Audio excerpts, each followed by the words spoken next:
Hello, everyone. We give you some minutes to join into the webinar, and then we'll start right away.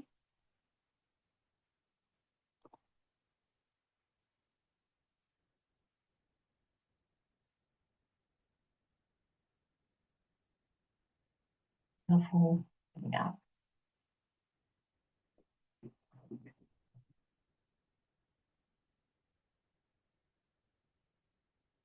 Gonna give it a couple seconds to give you all the opportunity to join.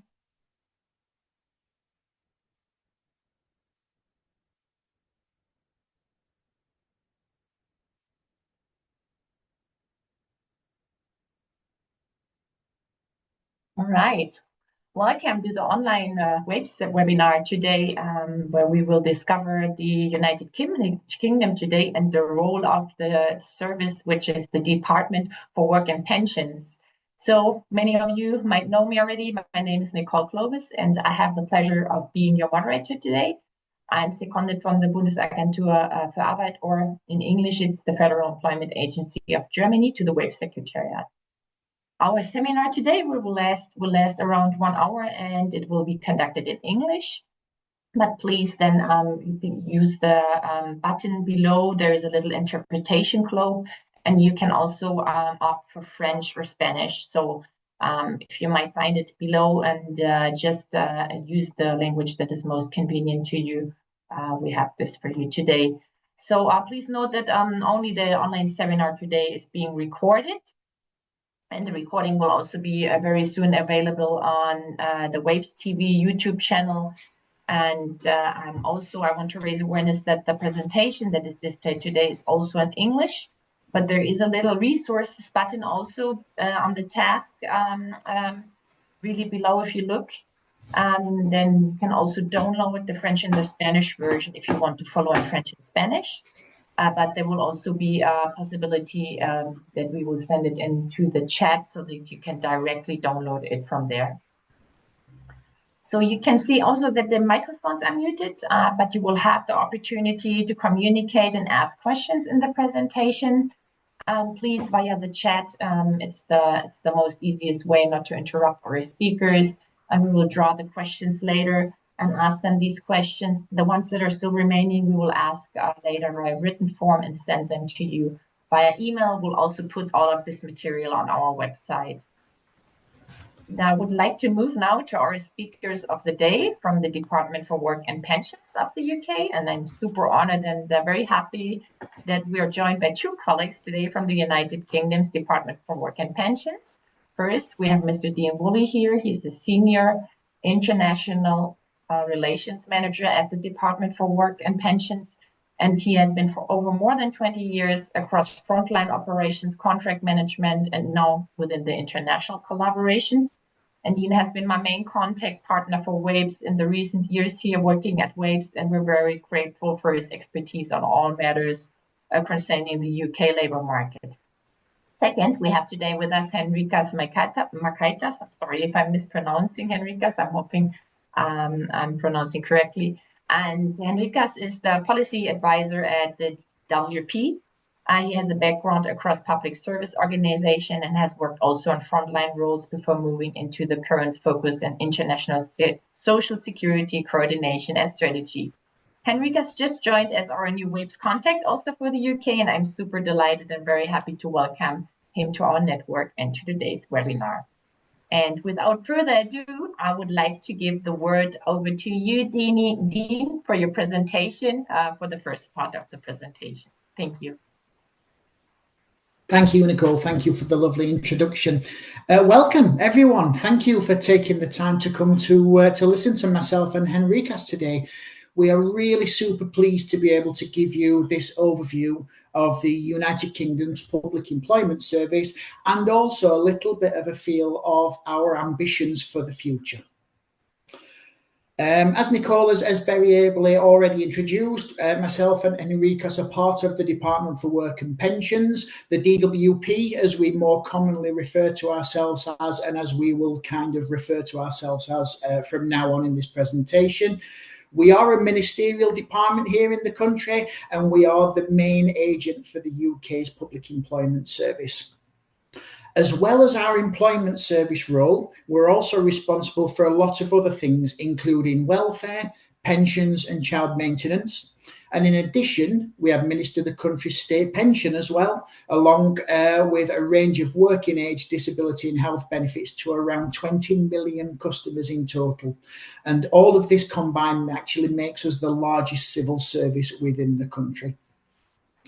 Within the webinar today, we're going to give an overview of how we operate, along with some numbers and some statistics which show some general labour market trends in employment, in unemployment and in economic inactivity.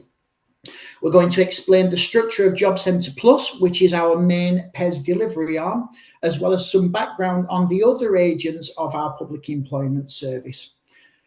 And then we'll finish by, or Henricas will finish, should I say, by giving you an overview of a key policy paper that we have right now called Get Britain Working. That is available online should you want to look at the detail of it. And that policy paper sets out plans for our reform of employment, health and skills within the country. We're expecting the presentation to last around 30 to 40 minutes. I'm going to take the first 15, 20 minutes or so, and then Henricas the second 15, 20 minutes, after which point we are very happy to take some questions. As is usually the case at these events, we will do our best to answer as many questions as we can here in person today. Of course, it's very difficult to be able to answer absolutely everything that you may have. We are very happy to take questions away after the event and come back to you separately if we can't answer them today with you. Okay, next slide, please. So I'm going to start off by giving you some general facts and figures on us as a country. We are an island nation in northwestern Europe made up of actually 4 countries separately: England, Scotland, Wales and Northern Ireland. Geographically, we are quite small, but we do have a large population of around 68 million and a GDP of around 2.7 trillion UK pounds, which is around 3.3 trillion US dollars. Around 34 million people are in employment within the UK right now. Unfortunately, around 9 million are also unemployed. Just as a little bit of background, our definition of unemployment is we consider someone to be unemployed if they've actively sought work in the last 4 weeks and are available to start work in the next 2 weeks, or if they've found a job and are waiting to start that job in the next 2 weeks.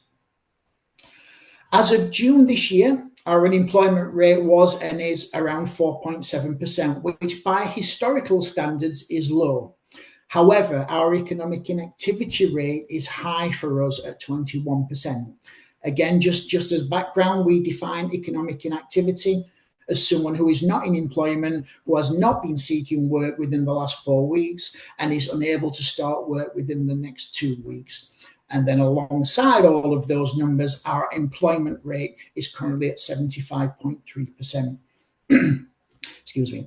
It's worth saying actually at this point that you will hear both myself and Henricas refer to tackling economic inactivity throughout the whole of this presentation.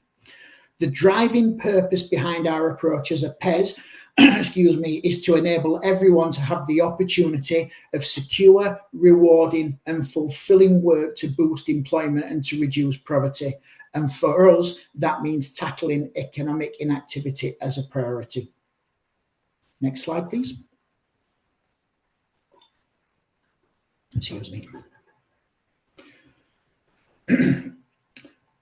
While we are a geographically small nation, we do have some significant ranges in employment levels across the UK.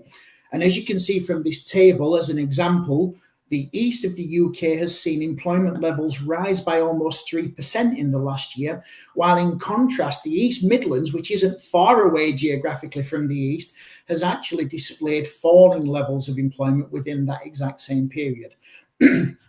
These regional differences are not new for us. UK geography and history has shaped our local economies, and it's these nuances that form a rationale for a local area approach when we tackle regional disparity. As an example, historically, areas in Wales and some areas in the north of England have relied on coal mining, on steel production, and on heavy industry, which unsurprisingly has coalesced in areas with unique geographies rich in those kinds of elements, coal, iron, other raw materials alongside. Unsurprisingly, again, as a result, labour markets have developed in these areas in a very specific way, even when they're geographically close to each other. As we as a country have transitioned away from production-based sectors to service-based sectors and tech sectors in around the 1980s, these economies have experienced a downturn that wasn't or isn't being shared by other regions. And that means national approaches just would not fully address the disparities.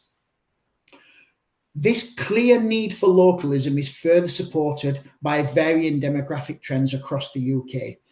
Typically, young and working age people are concentrated around towns and cities, with older populations being kind of disproportionately located in rural or in coastal areas.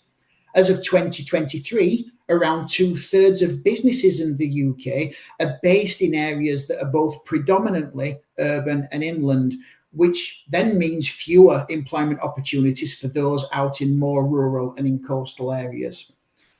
This fits with the trend of the smaller labour markets in these areas, and it further emphasises the importance of tailoring employment support for local people in those local places.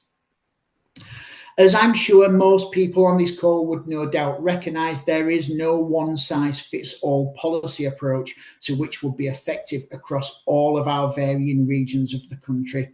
Providing locally focused employment support, which is tailored to each region, is a central theme of our Get Britain Working policy paper, which Henricus is going to give you an overview of a little later. Next slide, please.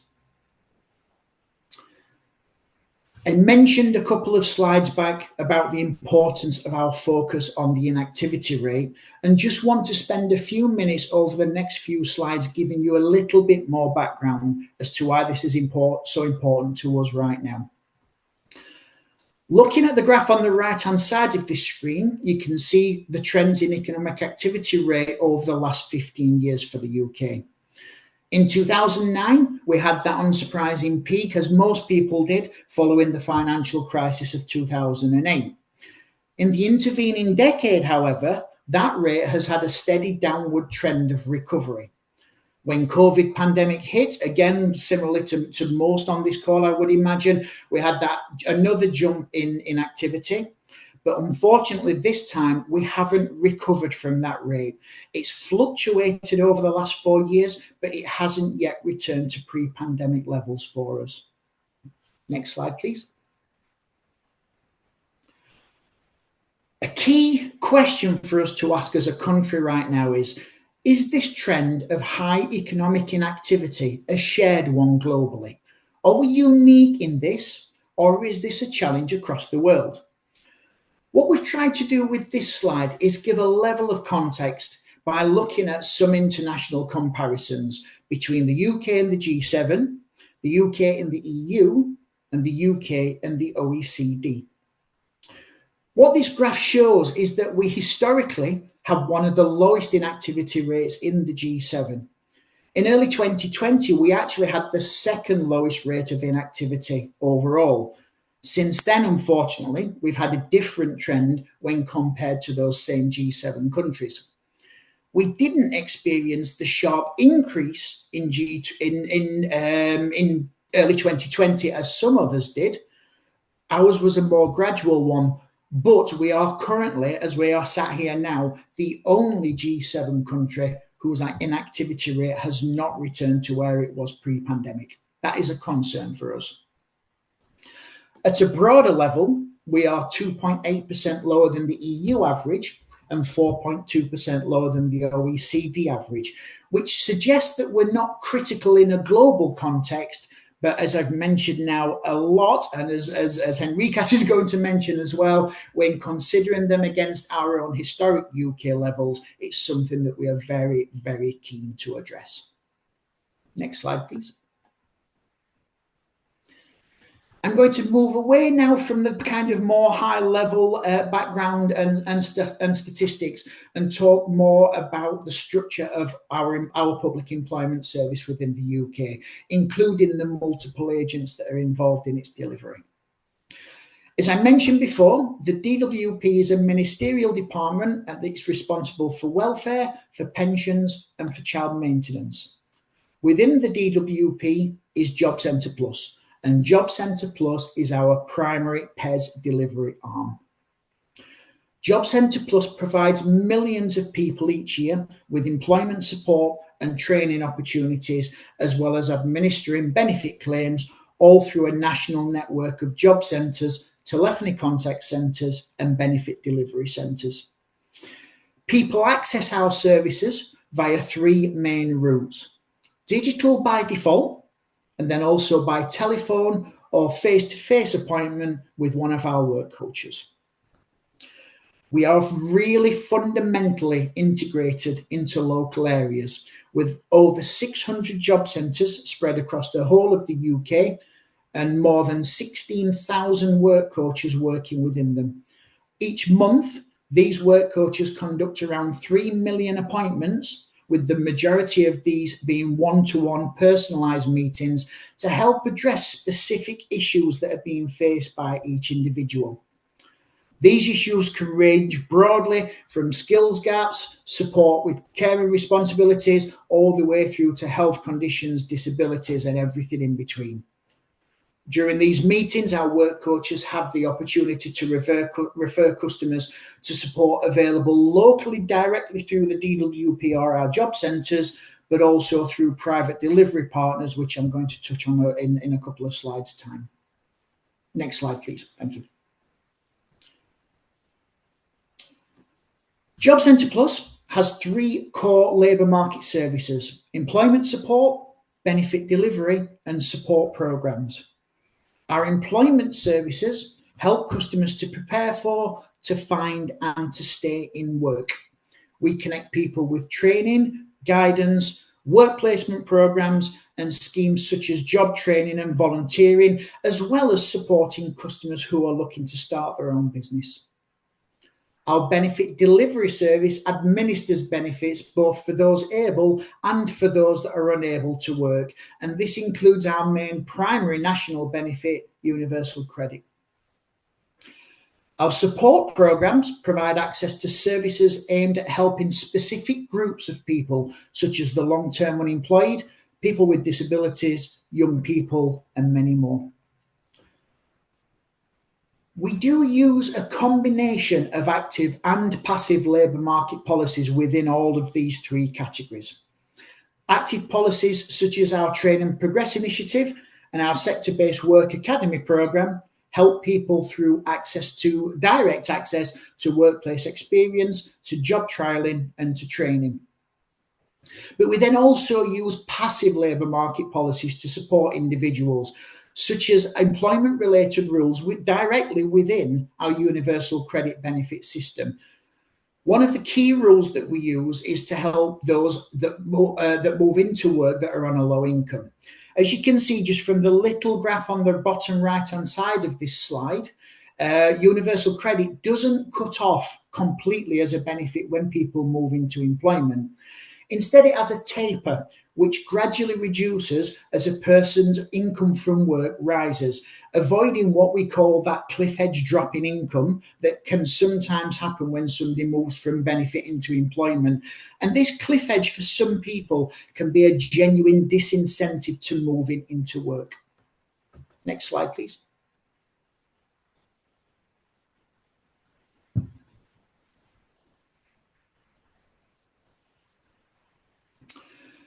I mentioned private partners a couple of slides ago, and this is where I want to touch a little bit on our contracted services. Through outsourcing to external partners, we make use of private organisations for delivery of some of our services, a big one being our disability and health assessment services and our pre-employment support. Through some really meticulous commercial activities, we make sure services are delivered as per the policies that we own, that we develop. So we retain full control over that provision, irrespective of who and where it's being delivered. We in fact have a dedicated service called our Crown Commercial Service that makes sure that those contracts are carefully negotiated and that service providers operate as they are contracted to, as they are directed to, with really robust measurement frameworks and appropriate governance and risk management. What that contracting out allows us to do, amongst other things, is to adjust to scale our service provision to meet differing labour market conditions. And a real great example of this is when we needed to significantly scale up our disability assessment service during the COVID-19 pandemic, where our volumes almost doubled within a few years. Next slide, please. I've mentioned again a couple of times now that DWP is the main agent for the delivery of employment services within the UK, but there are also other agents that we work arm in arm with that form part of the PES offer overall. The Department for Education, the Department of Business and Trade, and the Office for Equality and Opportunity are all ministerial departments responsible for delivering key parts of our public employment service alongside us. The Department for Education, their name, you will be unsurprised to hear, means that they lead on skills and retraining for those entering the workforce, as well as workers within the workforce that require retraining and skills development. A key issue now when we look at things like AI automation and moving from a brown to a green economy and similar. Like us, the Department for Education have also published a policy paper which, amongst other things, establishes an arm's length body called Skills England, which will align retraining opportunities with the skills that employers are recruiting for. Henricas is going to share a little bit more information on this policy paper later. The Department for Business, apologies, thank you, still on the same slide for now. The Department for Business and Trade are primarily responsible for employment rights, such as the national minimum wage, maternity and parental leave, unfair dismissal and discrimination. The Department for Business and Trade have also released a policy paper titled Next Steps to Make Work Pay, and that aims to help more people to stay in work to improve job security, boost living standards by tackling low pay, poor working conditions and job security in sectors such as the gig economy and similar. And the Office for Equality and Opportunity is responsible for employment equality legislation, most notably our Equality Act 2010, which is the main legal framework that protects many people from discrimination within the UK. The Equality Act consolidates and strengthens previous separate legal protections for people with protected characteristics such as age, sex, race, sexual orientation, disability, and more. Next slide, please.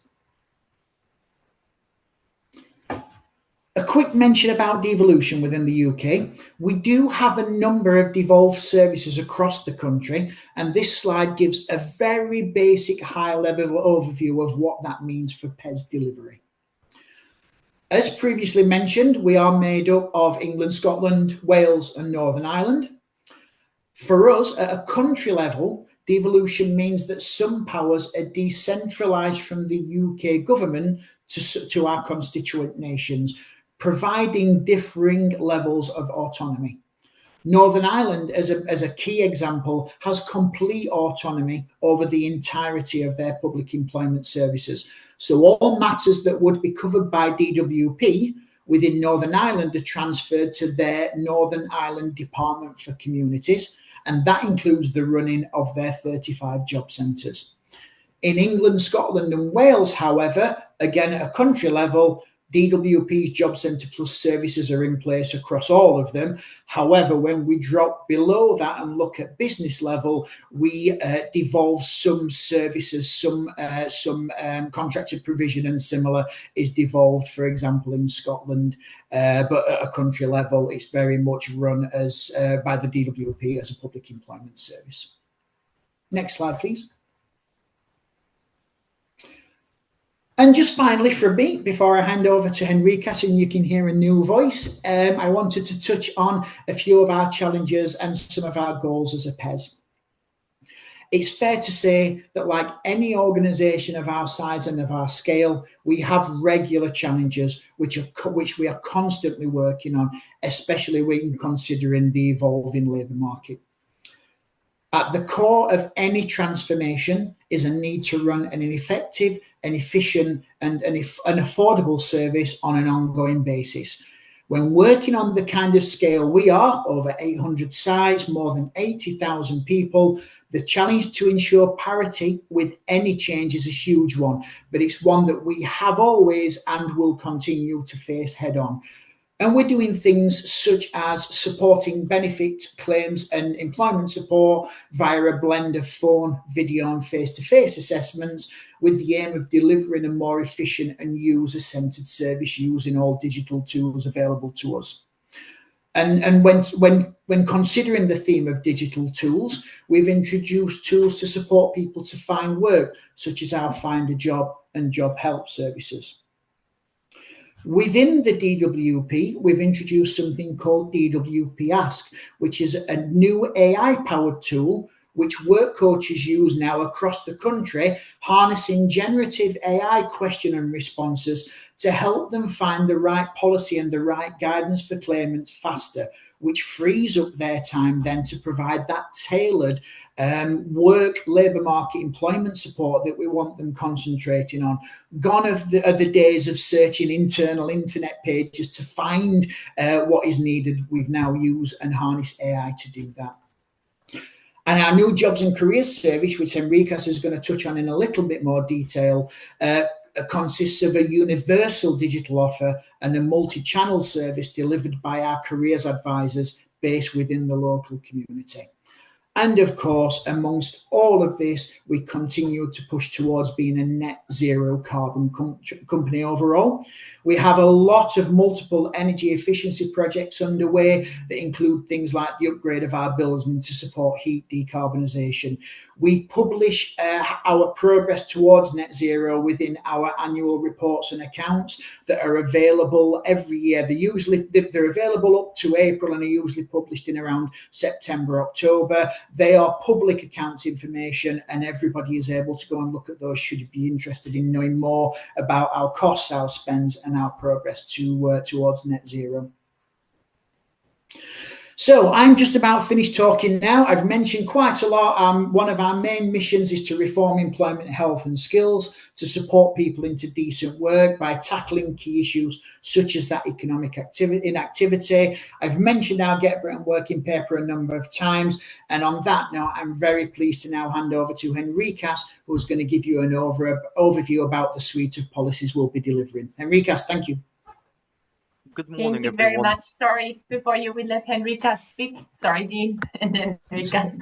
I want to thank you very much, Dean, for walking us through the first part of the presentation, current labour market situation in the UK. It was really interesting. Also, the approach that you highlighted, how you work with the Job Centre Plus and the main goals. So, and I understand that you will go on now, Henricas, to walk us through the government policy directions and the Great Britain Working Paper. But I want to encourage everyone also to put their questions in the chat that you might want to have for Henricas or for Dean, because we might have a little bit time left where we can also raise these questions.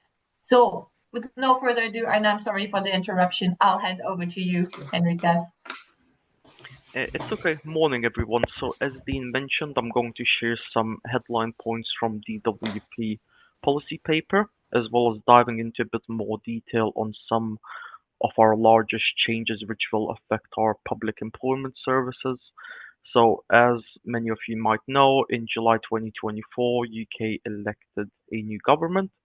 Since then, we've seen their manifesto commitments begin to turn into official policies.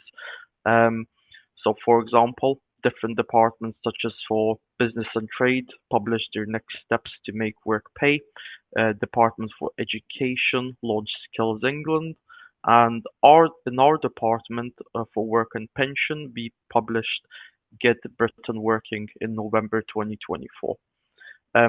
Our paper sets out how we aim to boost UK employment rate, reduce poverty, and tackle long-term economic inactivity. while also focusing on the root causes of why people struggle to find or stay in work or maintain work for longer periods of time, and also reflect on a more tailored, joined up local approach, looking at local labor markets and local employment needs that we could sort of tap into. Um, and next slide, please. Um, so the white paper headline sort of set out 7 key objectives that I'll sort of go through. So first, our first ambition is the 80% employment target. This is a long-term goal. It's about helping more people in work, reducing poverty, and supporting a wider UK growth mission. Some of the key areas that we will be targeting will be people with long-term health conditions, young people not in education, training, or employment, and women who may be having caring responsibilities.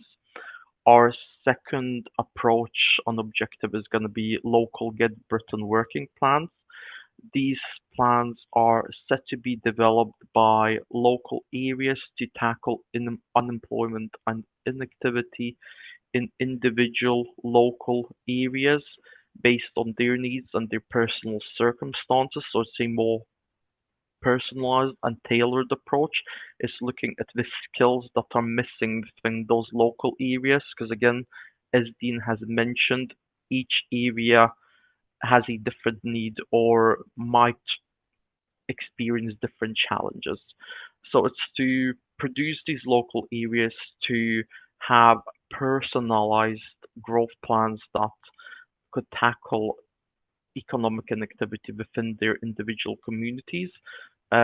Each plan will bring together support for work health and skills tailored to local needs. Local partnerships will include National Health Service, Job Centre Plus, training providers, employers, and voluntary sectors that will hopefully collaborate in order to sort of bring these individual areas closer to economic activity. Our third approach is a more joined up approach with health initiatives. So mental health and physical health is a leading cause of economic inactivity within UK. The UK remains one of the only G7 countries that has had a higher level of economic inactivity now than before the pandemic, with a record level of 2.8 million people out of work due to long-term sickness. We are testing a new service called WorkWell, which brings together health and employment support from different organizations to try and return people back into work. As some of you might know, the longer you stay out of work, the more difficult it gradually becomes to get back into that routine. So again, that's sort of one of the key areas. It's just to try and get someone closer to that labor market. Our fourth objective is a digitally inclusive service. So this will enable our employment services to be more accessible, efficient, and affordable. Furthermore, the enhanced digital model should free up time for our staff and enable us to provide a more tailored service to those who are more disadvantaged in the labor market. We will use latest cutting edge technology such as AI, so as Dean has mentioned, to free up work coach time or to give staff a bit sort of an extra assistance within their day-to-day jobs. But at the same time, it's to use it to allow us to provide the most up-to-date information and advice a bit more efficiently when we're delivering the service to our customers. And finally, the sort of 3 bigger points are new jobs and careers and service, new jobs and career service, and youth guarantee scheme. and a creation of Skills England, which has been operational now since this paper has launched, which I will go into a bit more detail within the next few slides. And right, so jobs and career service. Currently, so as it currently stands, our employment and support and jobs and careers advice service is delivered through two separate organizations, which are the Job Centre Plus and National Career Service.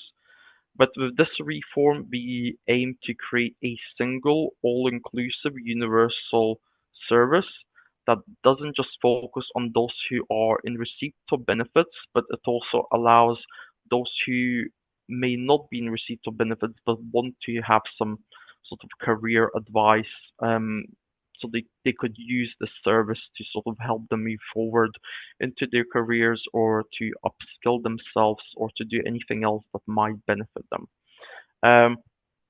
So National Jobs and Career Service has three core aims. So first of all, it's employment. It will support a reduction in unemployment at a national level and reduce regional disparities in employment rates. So, for example, it will look at regional skill shortages that different districts of the country might experience, and will sort of hopefully work closely with different organizations or such as Skills England and so on to try and sort of bridge the gap between these two. It will also look at earnings. So this means that it will enable individuals to make more informed choices about their careers, including helping them boost existing skills, have a higher paid job, a higher quality job, which will all overall have a more productive outcome on the economic growth, and overall will hopefully enable more people to stay into work for longer. It also focuses on engagement. So this is a universal service that all people can access, and not just benefit recipients. So it allows more people to sort of engage with this service and develop their existing skills, or retrain themselves towards different industries that are already existing within the labor market, or where there may be a skill shortage within their specific district. And next slide. So second sort of bigger objective as well is focusing more on our youths. So it's the Youth Guarantee Scheme. So this ensures that every young person aged 18 to 21 has access to further education, apprenticeships, or suitable job opportunities. Over 1 in 4 unemployed young people tend to mention that sickness is the main barrier to the labor market participation in 2023, compared to 1 in 10 in 2012. This You can see this trend in the graph on the right side of the screen. It's quite a massive jump, and again, as previously mentioned, being signed off work at such an early age can sort of disconnect you from those opportunities. So again, that's sort of one of the things that we are trying to tackle, just so someone doesn't get stuck in that routine. Because again, even at a young age, even if you stay out of work for long term, it just becomes more and more difficult over time. So that large jump in 2024 represents a rise in young people who are economically inactive because of ill health. Please note that there has been no recovery, and instead this rate just keeps rising.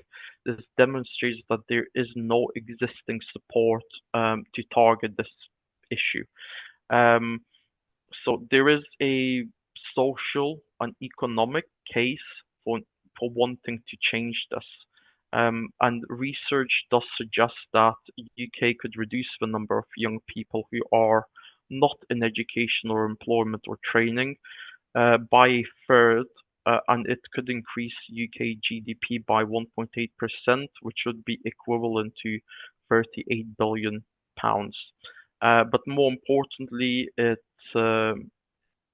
effect on youth employment on the individual has a long-term effect on the future employment prospects and ongoing mental health as well. So it's an important issue that we should be tackling.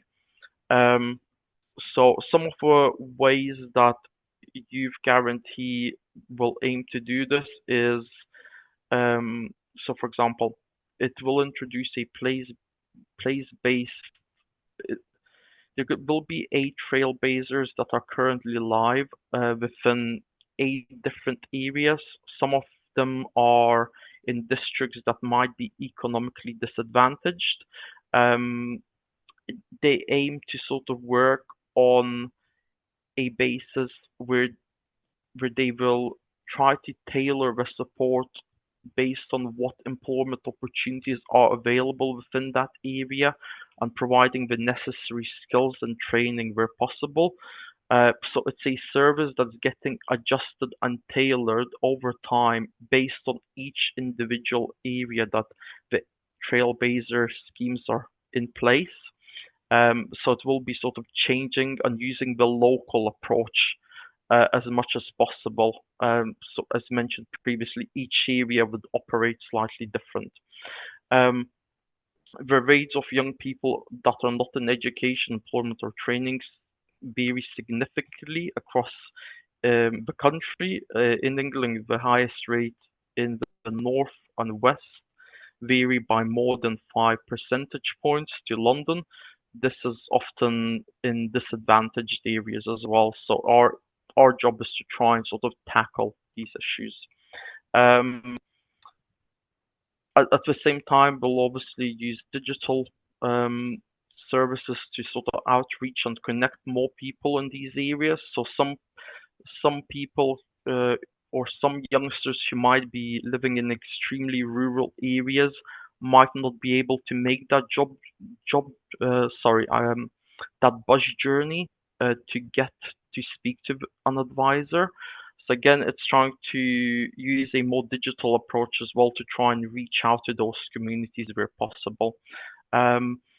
At the same time, Youth Guarantee, through Youth Guarantee, we are introducing a more flexible growth and skills levy by investing additional 40 million, which will help deliver new foundation and shorter apprenticeships in key sectors for each local areas. And next slide.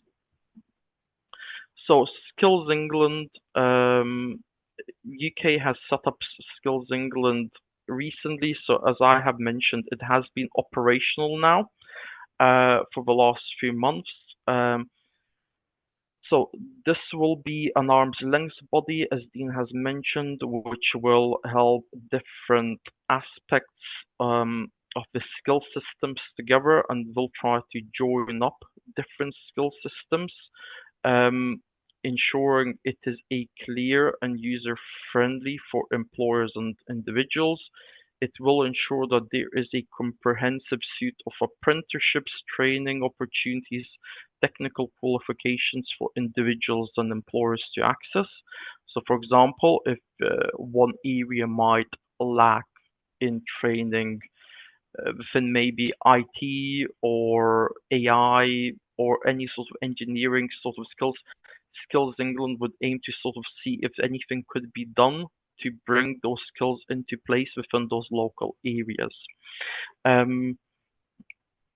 the same time, it's to tackle skills shortages within the local labor markets, which again would benefit the UK growth, because the more people that are suitably trained and the more people that are into work, then the more people are going to be economically active as well. This service will be built new, will also sort of focus on building new and enhanced relationships with both employers who are desperately in need to recruit but can't find those who fit the gap or are missing the existing skills. So it's again to try and give the people the necessary skills and give employers the staff to sort of do their jobs effectively. So some of the ways that Skills England might do this is also will draw on local and regional vacancy data, local skills and improvement plans. They will sort of form local skills and improvement plans to identify these skill gaps within those district or regional labor shortages or skill gaps. But the key sort of aspects that this service and will include are and it aims to achieve is or it might aim to achieve is it might focus on shifting more from brown economy to green economy. So looking into renewable energy sectors or sectors that we could potentially tap into that within that labor market or within that specific district within the country. Look at the rise of AI and AI-related workplaces, helping all older people retrain and stay active within the labor market, because again, that's also another issue that tends to happen.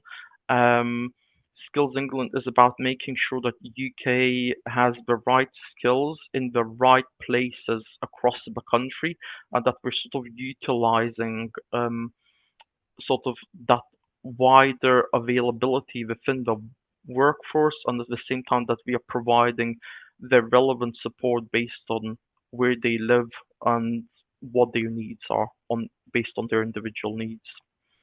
And I think that's pretty much it from my part.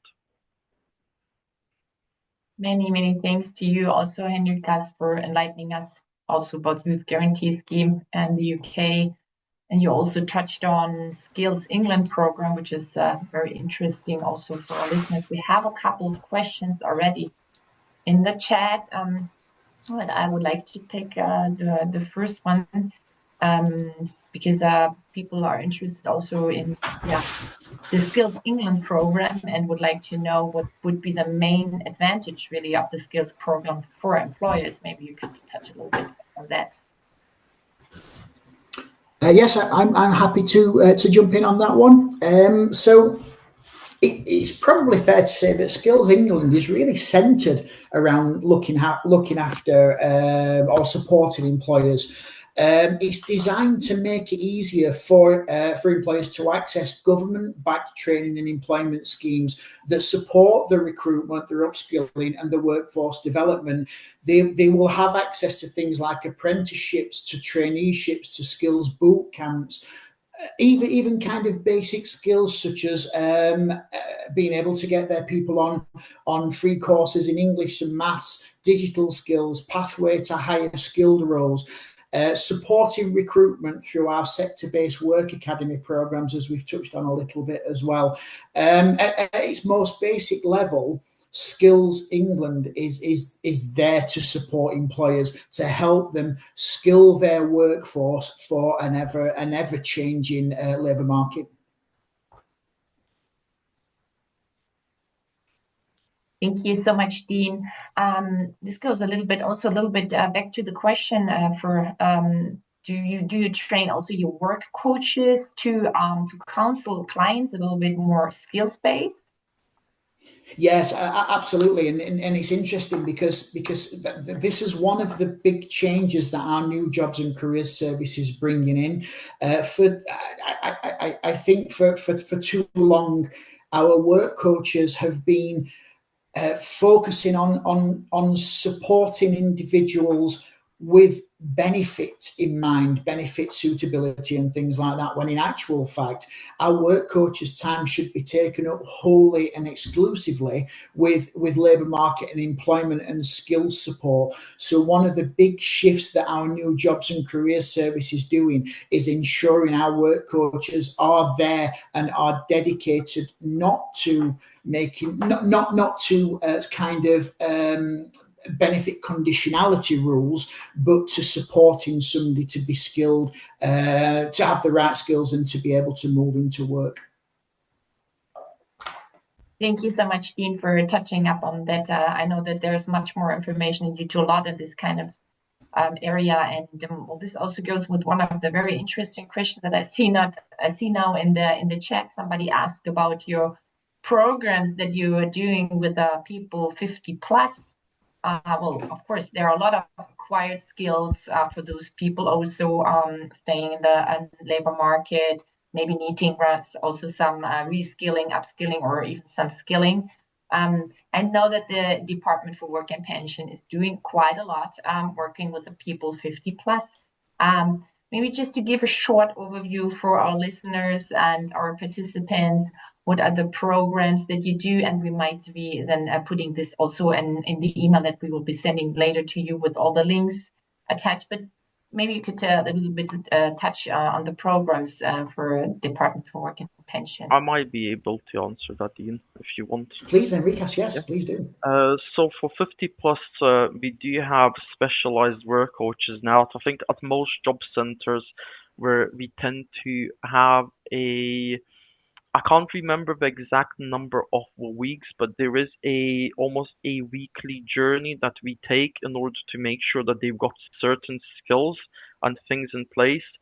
I know that this was a while ago, but again, when I was sort of working within those teams as well, I know that we would also sort of look at their digital capability, because there was a period where a lot of that age group did struggle with sort of applying for jobs independently or needed some additional digital support. So it's again to try to empower that group. At the same time, where possible and where needed, we do have sort of other funding options that we could tap into. So, for example, low value provision that might focus on retraining someone to potentially maybe be, again, just using it just from my personal experience, to retrain someone to be a bus driver or to sort of join another industry. Again, then we also tend to have other courses that are run through our external providers in order to try to upskill or sort of move someone closer to the labor market.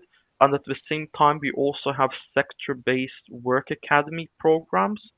So these are sort of available to anyone, but it essentially works like this. We put someone on a course through a provider. As part of that course, they might be able to access work experience. And also at the end of that experience, it's often used to give them guaranteed interviews as well with that employer. So again, it's just different little bits like that that we would sort of tap into. Thank you so much, Enriquez, for touching on this.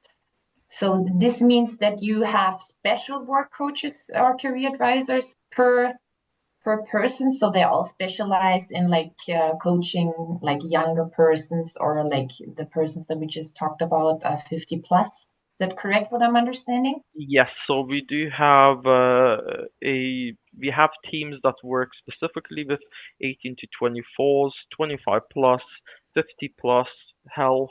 It's tailored. Again, then it sort of can branch into a bit further where it's those with complex needs. Again, that's another disability employment advisor where it's like could be really complicated. So the service is more tailored now. Thank you so much.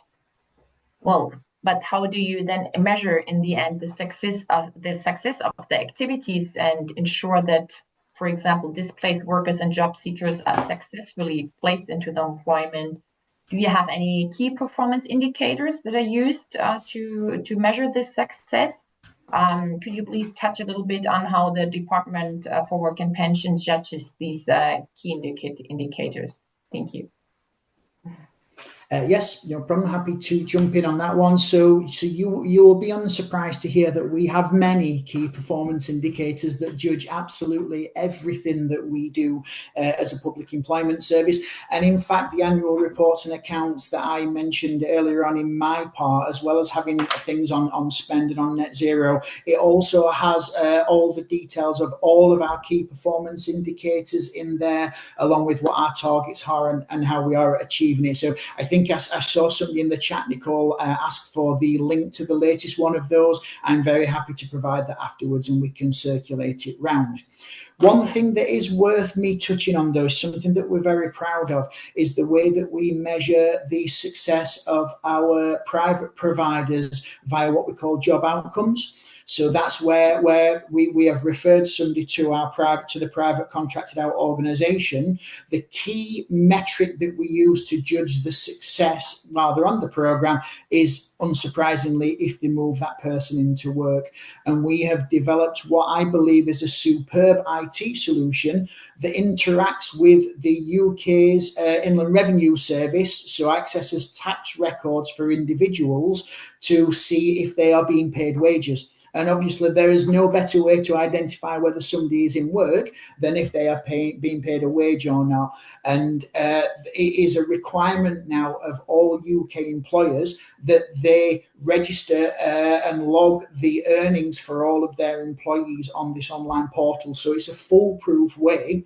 And what we do is we set in the contracts, we say that if and when an individual has started receiving wages and has earned a set amount, then at that point we judge that as a successful move into employment for somebody, and we judge that as a job outcome. Basically, that person has moved into work. That's a very specific example for our contracted out providers. I mention it because it's something that for us works superbly well, and it shows that interaction between government departments and how, when that works as well as it does for what we call our earnings information, our RTI information, real-time information, that cross-government work can really be advantageous for individuals and for ultimately protecting the public purse. Again, I'll send the link out to the annual reports and accounts. We measure things like benefit off flows as well as a measure of success depending on certain scenarios. Please feel free to have a look at the detail of that yourselves, and if you have any questions after reviewing the detail, we are more than happy to answer them. Thank you so much, Dean. Seems like a very transparent cross-sectional procedure. So thank you so much for answering that question. Unfortunately, we don't have much more time to take further questions. I see that there are a couple of questions still left in the chat, but like I announced already in the beginning, we will be collecting them all together and send the answers to us, to all registered person actually of the webinar. So please don't worry, you will get an answer in a couple of days. So I would like to conclude now this seminar and really would like to thank Dean and Henrikas for their participation and the very diligent preparation for today. I think it was a great opportunity really to discover the labor market of the UK and the work of the Department for Work and Pensions. So would also like to take this opportunity to thank also the interpreters. They are always doing a great job, really, in the back and interpreting everything into French and Spanish. And today I would like to take the great opportunity also to thank Dean for his excellent collaboration with WAPES, because today's webinar marks really the last activity that we're doing together in your role.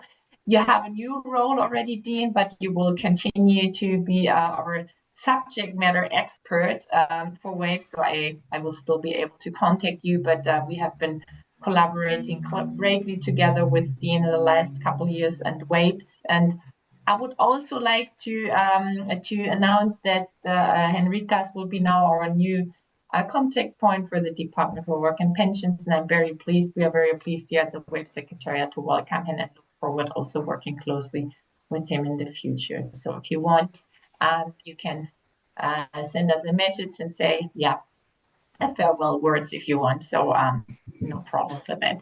If you want to take over, Dean, and say a couple of words. Yes, thank you, Nicole, for the kind words. I really appreciate that. I have absolutely loved my time working with you all in and across WAPES, and indeed with many of you who have dialed into this call today.